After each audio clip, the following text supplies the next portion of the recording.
Hello everyone, in this video we will be discussing regarding the Hindu newspaper analysis and also editorial discussion. Today is 14th August 2020. It is a cartoon of the day. It clearly shows that the clinical trials are going on for the COVID-19. So the Russia has finally come up with the phase 3 trials and said that they are into the COVID-19 vaccine. So this is the cartoon of the day regarding the vaccine of the COVID-19. There are some articles to be focused in today's newspaper, but before I begin, I welcome you all to Wifi se Study Karo. But before I begin, this is my channel and also Wifi se Study Karo Instagram page and YouTube channel and also Facebook page. You can just click there. See in the description link, you will be directed to that page. So this is regarding the first page of the Hindu newspaper. Prime Minister announces taxpayer charter. It clearly shows that there is a transparent taxation honoring the honest. So Modi ji had launched a transparent taxation honoring the honest, that is a platform that provides a faceless assessment, and that is faceless appeal and the taxpayer charter. So he appealed to those of not paying taxes despite having the ability to come forward and commit themselves and cause a making a country self-reliant. So this is what it starts from September 25th, that is the faceless assessment of taxpayer charter, which come into force yesterday itself, but this will come as a faceless appeal, and the system will be available from September 21st, that is the birth anniversary of Deen Dayal Upadhyaya. So this is regarding the taxpayer charter, that is transparent taxation. This is the next article, that is the COVID-19 hotspot in Orissa and how the population has created themselves the antibodies. This is a sero survey result in Ganjam district, that is Berhampur, not indicative of community transmission. So nearly 1/3 of the population of Berhampur Municipal Corporation area in Orissa Ganjam district, the state's virus hotspot had developed around antibodies according to the survey conducted by Regional Medical Center. This is a good positive note that most of the population have developed their antibodies, and due to this there is a low fatality rate. This is a business article. Inflation accelerated to 6.93%. So inflation means increase in price, that is the basic commodity price, that is food price, and also some of the basic commodity price. As you can see from the graph, in July 2018 there is a small dip, and after that in 2020 there is a steep rise in the graph, that is the inflation rate versus comparison of 2018 and 2020. There is a sharp upstick. So India's retail inflation has accelerated to 6.93% in July on higher food prices, that is remaining about RBI's medium target for 10th straight month. So according to this government data released on Thursday, so the figure was higher than 6.15% forecast in the Reuters poll of analysis. Analysts also said that there is a 6.23% recorded, that is a sharp upstick due to this COVID-19 pandemic and also some of the factors which affected, that is surge in food prices. So there is demand and accelerated view of the inflation. So next article is regarding the state sale tax may rise. This is FY21, means financial year 21. So the rise of tax will rise by 9%. This is a report by CRISIL. So petro products to drive uptrend. Sales tax collection by state on petroleum products such as petrol diesel is likely to recover sharply, driven by the rebound in the volume, the full impact in increase of central and state taxes, and firmer crude oil prices by Cyril rating. So if these drivers sustain, they could be 7 to 9% on rise of the sale tax receipt, that is 1.92 lakh crore, despite an expected 25% fall in the election in the first quarter of the year. And the next these are the two articles of international affairs. The first article is regarding UAE and Israel reach agreement to establish a diplomatic ties. So Israel will spend plans to annex parts of West Bank. So this is regarding UAE and Israel had put their ties for diplomatic ties. So President Trump on Thursday that United Arab Emirates and Israel have agreed to establish full diplomatic ties as a part of deal to halt the annexation of occupied land sought by the Palestinians for the further state. So Mr. Trump tweeted a statement that countries acknowledging the deal then told the reporters that a truly historic moment. Now that the ice has been broken, I expect more Arab and Muslim countries will follow United Arab Emirates. This is a Twitter tweet by the Mr. Trump.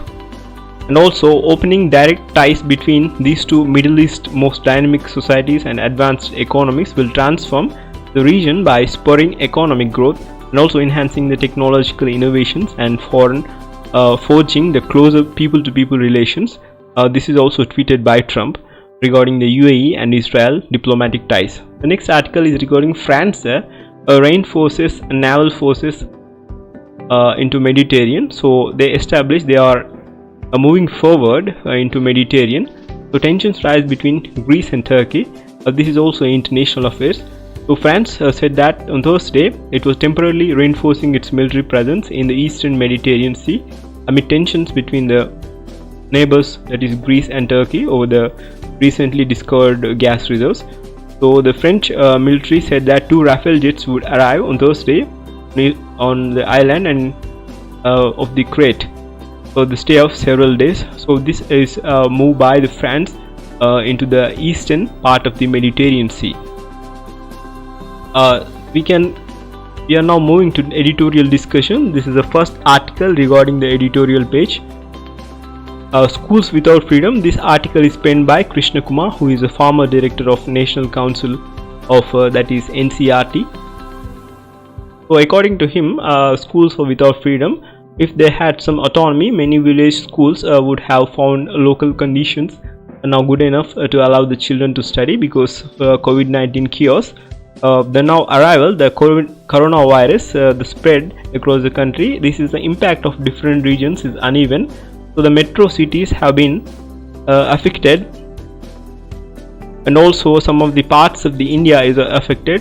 So this author is saying that there is no specific data are available for the public and towns, and also there are around 6 lakh villages. No single picture can cover the diverse geography or economics. So health standards and facilities differ, and so that the impact of COVID-19, so this virus has not affected the rural hinterlands as much as it has affected the cities.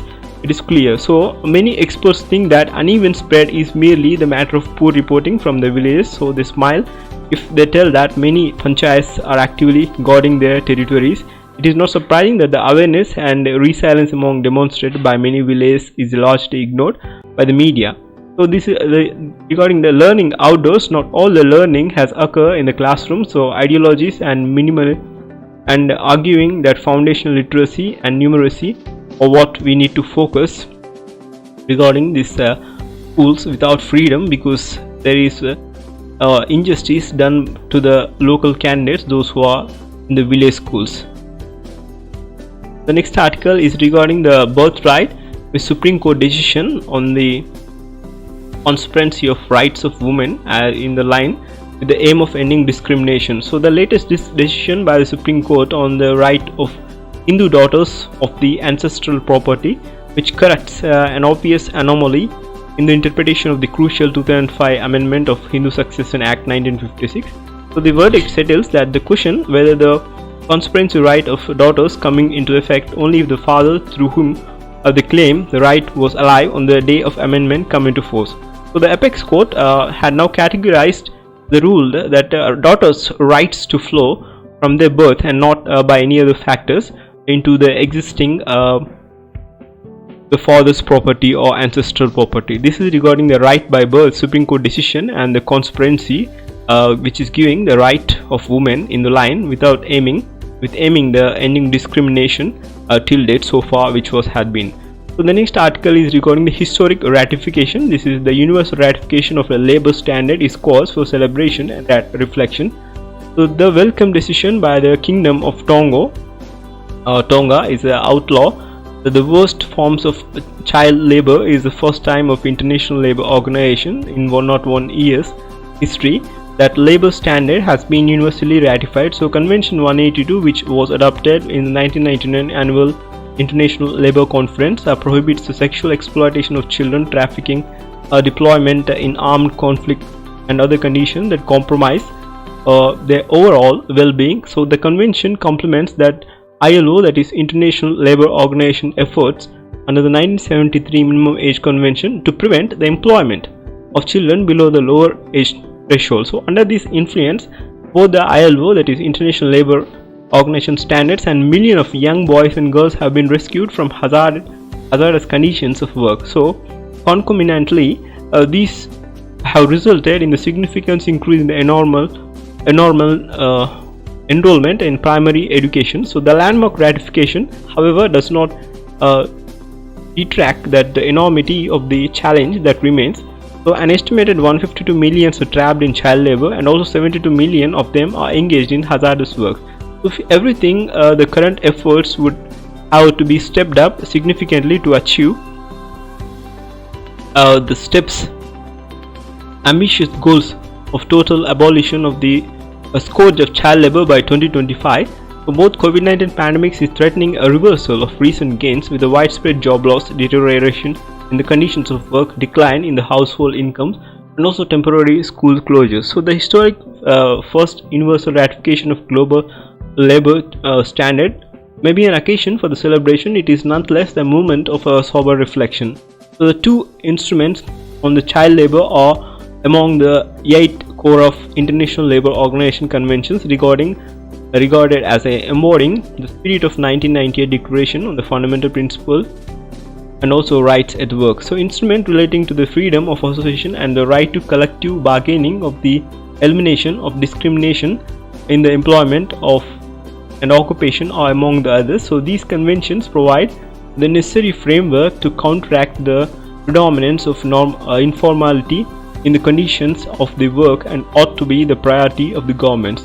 So though belated, India has signaled to legal commitments to elimination of the child labor in 2017 ratification of Convention 182 of the instrument prescribing the minimum age of the for the work for children.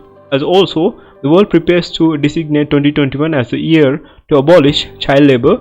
Our governments must seize the moment to instill the hope and also the future generations regarding the child labor age and also ratification. The final article is on the challenges of COVID-19, counting the dead. This is regarding the COVID-19, the persons. So India must increase the investment and innovations for improving the data collection and also reporting. So this is a comparison of national capitals in the country, different toll deaths of different countries, and also comparison between India. So this is regarding the COVID-19 death toll. So that's the end of article discussion. If you are new to my channel, I request you all to subscribe so that you will not miss any further updates. Thank you. Have a great day.